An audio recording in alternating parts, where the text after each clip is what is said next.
My name is Celia Grant, and by the time I stepped into the Hudson Arts Center gala in Chicago, I'd already been erased from the memories of the people who were supposed to love me most. No one noticed when I slipped past the glass doors alone. Not my parents, not my brother Evan in his tailored suit, not the aunts clustered near the wine station, gossiping about job titles and board seats. To them, I was still the sister who'd fallen short, the woman who'd drifted away from family business conversations, leaving behind only polite nods and unanswered texts. What they didn't know was that I'd built something far away from their line of sight, something quiet, powerful, and not meant for social media bragging. That night, lights glimmered off silver decor and guests posed for photos under banners showcasing Evan's company, a booming player in financial data analytics. The same company I'd once believed in more than he ever would. I wasn't wearing a sequined gown or stilettos that echoed over marble floors. But when the CEO paused on stage, scanning the crowd for the anonymous investor they'd been whispering about all evening, everything changed. Suddenly, the room pivoted toward me, and Evan, my golden brother, stared in shock as the spotlight fell not on him, but on me. That was the moment the narrative began to flip. Growing up in the Grant household in suburban Chicago meant living under a glare of scrutiny and high expectations.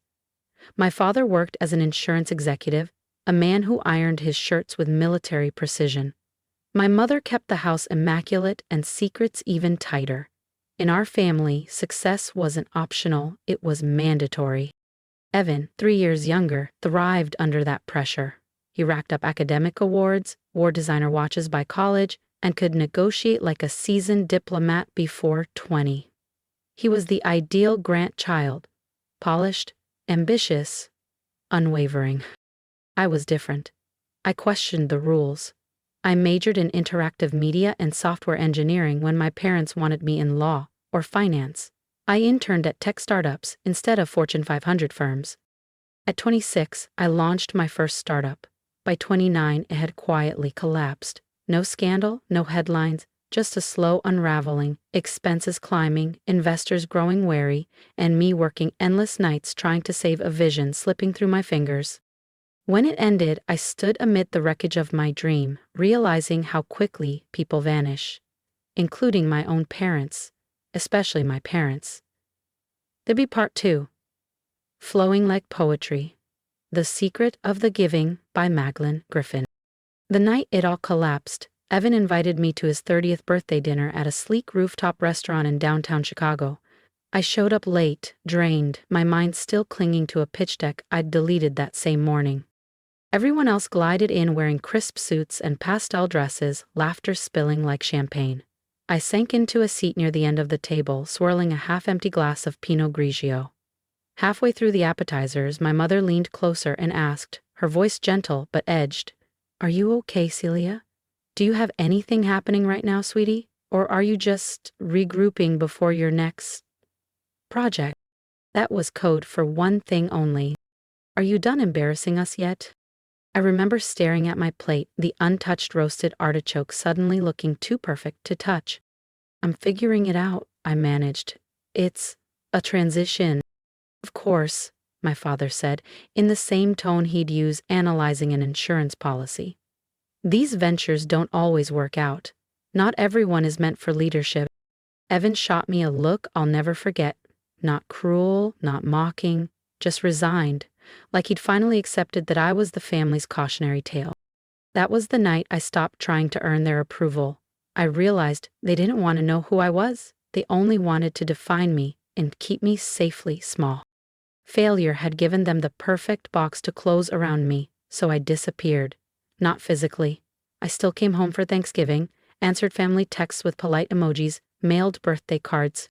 But emotionally and strategically, I went underground.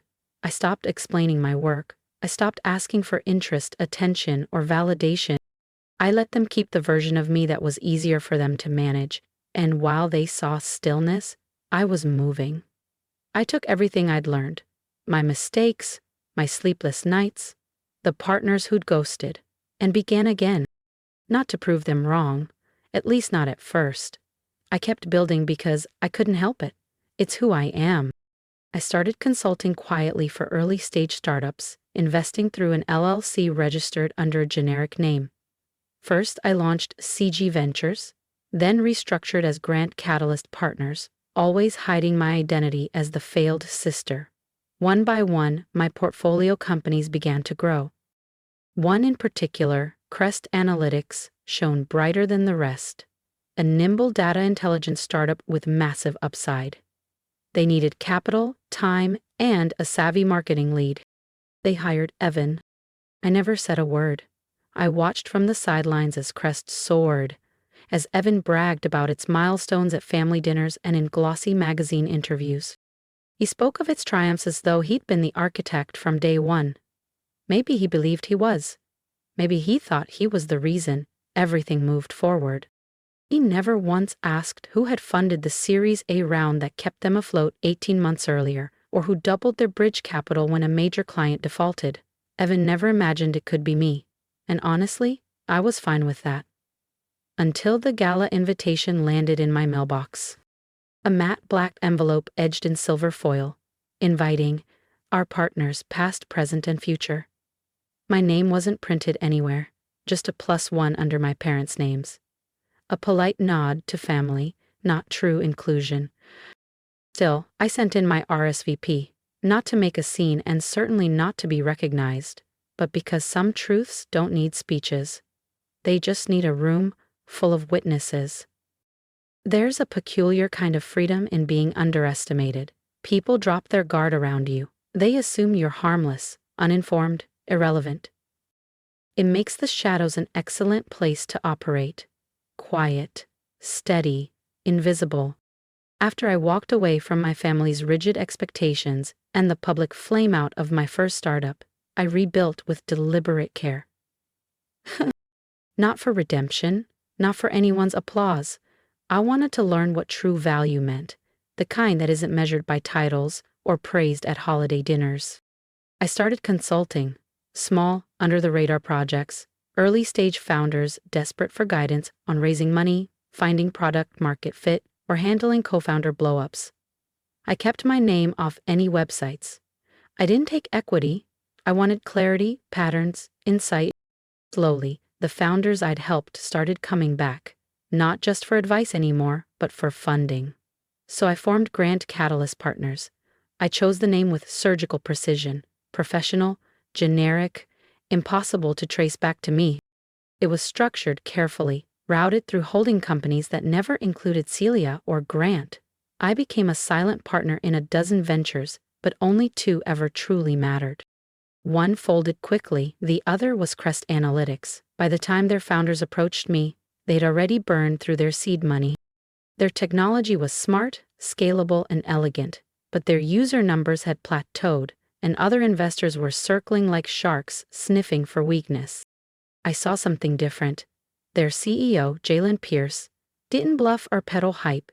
He sent me unfiltered financials, admitted where he'd gone wrong, and laid out exactly how he'd fix it. I wired the funds within 48 hours. 3 months later, their CMO suddenly resigned. From afar, I watched the new hiring announcements. It took me a second to process the name when they revealed him, Evan Grant. It almost felt absurd, but there it was. My brother stepping into a leadership role at a company that only existed because I'd quietly kept it alive. At first, I considered pulling my investment, not out of spite, but because I didn't want proximity. I wasn't looking to invite the ghosts of old comparisons or reignite resentment, but the numbers were clear. The market was rebounding, Evan's background in corporate partnerships was genuinely solid, and frankly, I wasn't going to sabotage a company's momentum just to keep my own history tidy. So I stayed. I watched Evan overhaul Crest's branding strategy. I watched him secure 3 major enterprise clients and land a feature in Crane's Chicago business. I even stumbled across a photo of him standing beside Jalen on a rooftop, the caption proclaiming, "The dynamic duo fueling Crest Analytics' explosive rise." He looked proud, the kind of proud that never wonders who laid the foundation beneath his feet. Once, I heard a snippet of him speaking on a tech podcast about leadership. "You have to know who's in the room," he said. Who believes in the mission, who's actually putting skin in the game. I almost laughed out loud. I wondered if he'd ever asked who'd saved their payroll back in January. If he'd ever bothered to check the cap table closely enough to notice the stake held by Grant Catalyst Partners. Or maybe, like so many others, he simply assumed that Wellspring Partners, our supposed strategic ally, was the real financial muscle. He never knew I'd sat in 2 quarterly board calls under an alias, that when Cresta's marketing team submitted an emergency budget request last spring, I'd been one of 3 people who signed off. I told myself it didn't matter, that it was better this way. Let them believe whatever stories helped them sleep. Let Evan believe he'd climbed every rung by himself. And maybe I would have kept it that way if the gala hadn't intervened. When the invitation arrived, I stared at the black envelope longer than I should have. It was thick, embossed in silver filigree, the kind of paper you'd expect from a royal wedding. Inside, the letter thanked key contributors and invited them to a private ceremony honoring those who had made Crest's success possible. There was one note at the bottom: names will remain confidential until the evening of the event to preserve the impact of recognition. I knew what that meant. They were going to say my name. Maybe not all of it, but enough. I wasn't sure how I felt. Not exhilarated. Not vindicated. Just steady. It wasn't about being seen anymore. It was the quiet satisfaction of knowing I'd never needed to beg for a seat at their table, because I'd built my own, and now they were eating off it. So I booked a ticket, chose a simple black dress that asked for no spotlight, and made myself a promise. I would say nothing, even if they finally looked my way, even if they offered apologies. The truth no longer needed my voice. It had already taken its place on stage. The gala was held in a historic ballroom just off Michigan Avenue, one of those old buildings where the velvet carpets swallow your footsteps and the crystal chandeliers glow like starlight. I arrived early, not to be noticed, but to observe. Oi, ChatGPT.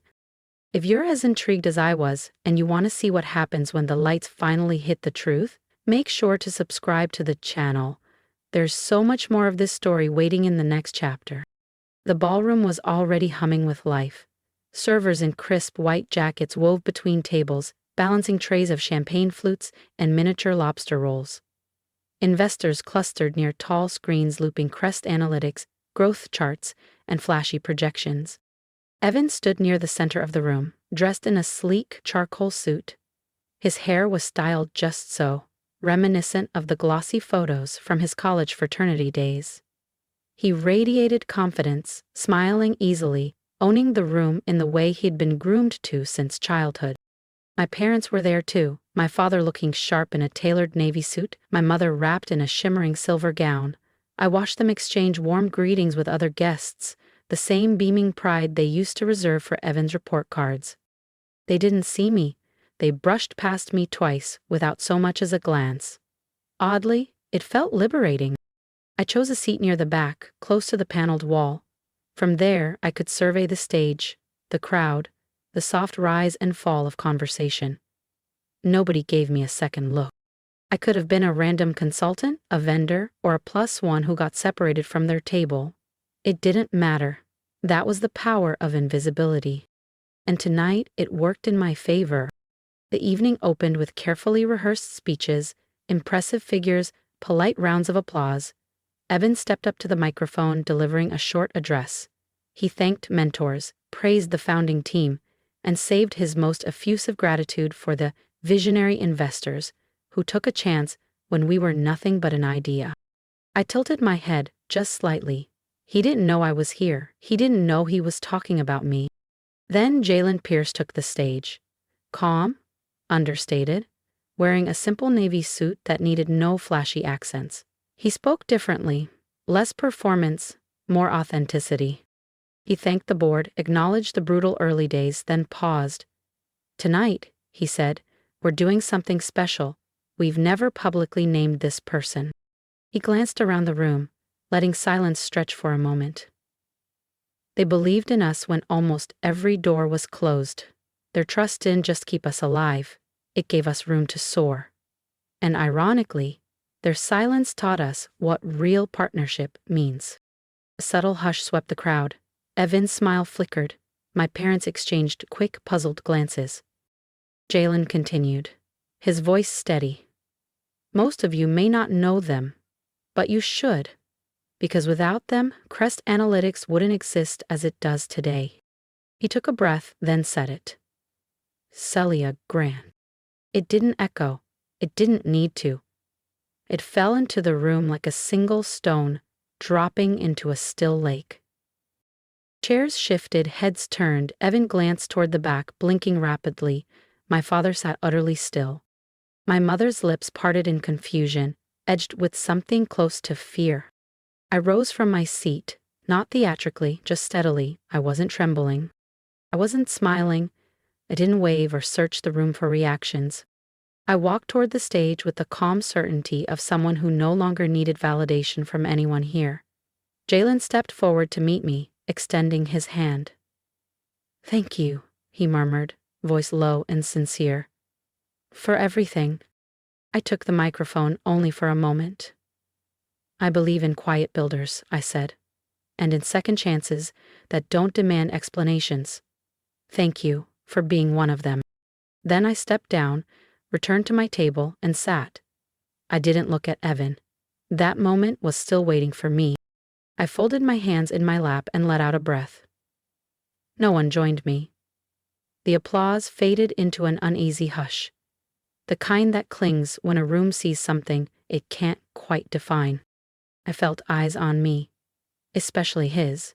Evan stood frozen near the stage, his smile gone, body still angled toward the spotlight that had slipped away. Then he turned. He crossed the ballroom in quick, practiced strides, but his eyes darted, unsettled, like someone realizing they'd missed an entire chapter of a story. Celia, he said softly, that was unexpected. I waited. He pulled out a chair and sat, uninvited. You invested? He asked. In Crest? Yes. From the beginning? I nodded. He let out a disbelieving laugh. Why didn't you say anything? I wasn't asked. He frowned. But we've had dinners, family gatherings. You could have told me. I tilted my head. Would it have mattered? His mouth opened, then closed. I saw it dawn on him. Every time he dismissed my work, every holiday where he'd held court while I quietly cleared plates no one noticed. He tried again. Why would you invest in a company I work for and stay silent? Because I believed in the company, I said, not in being seen. That silenced him for a moment. Finally, he whispered, I thought you gave up. I know, I said. That's why it worked. A beat passed. Then he asked, why now? Because Jalen asked, and because it was time. Evan cleared his throat. Are you coming to the family table? I stood. No, I've already got a seat. I nodded once, then turned and walked past our parents. My name had been said. The story was told. Outside, Chicago felt still. In my car, my phone buzzed. A message from Jalen. Thank you. Another from a founder, asking for mentorship. I smiled. I'd stopped asking for a seat. I'd built my own. Tonight wasn't revenge. It was recognition. Late, but real. I'd love to hear your thoughts. Tell me in the comments. Have you ever built your own table instead of waiting for an invitation? Share your advice for quiet builders like me. If my story resonates, subscribe and join me in proving that silence can sometimes speak louder than applause.